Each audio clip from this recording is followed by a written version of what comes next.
দাবদাহ চলে। এই সায়েন্স বিশ্বাস করবে? করবে না। ওর বিশ্বাসের আমার যায় আসে না। আল্লাহ পাক বলেছেন সত্য, রাসূল বলেছেন সত্য। আরেকটা হচ্ছে শীতকালে যখন প্রচন্ড ঠান্ডা, তখন শীতকালে জাহান্নামের এমন একটা জায়গা আছে যেটা কিন্তু শীতল জায়গা। জাহান্নামের পুরো জায়গাটাই কিন্তু আগুন নয়, এমনও জায়গা আছে যেটা কি খুব শীতল। ওই শীতল অংশ শ্বাস ছাড়লে এই যে পৃথিবীতে এই শীতের একটা প্রভাব চলে আসে, প্রচন্ড ঠান্ডার শৈত্যপ্রবাহ চলে আসে। এটা হয়তো অনেকে বিশ্বাস করবে না, ভুল মনে করবে যে ধর্মান্ধ কথাবার্তা। হাদিসে আছে নবী সাল্লাল্লাহু আলাইহি ওয়াসাল্লাম বলেছেন, কে সত্যবাদী? এই পুরো সভ্যতার রাসূল সাল্লাল্লাহু আলাইহি ওয়াসাল্লাম।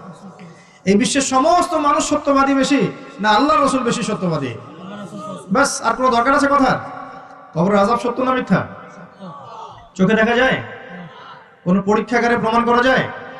তাহলে পশ্চিমারা যে বলে পরীক্ষা নিরীক্ষা পর্যবেক্ষণ ছাড়া কোনো জ্ঞান নেওয়া যাবে না, তাহলে কি হবে?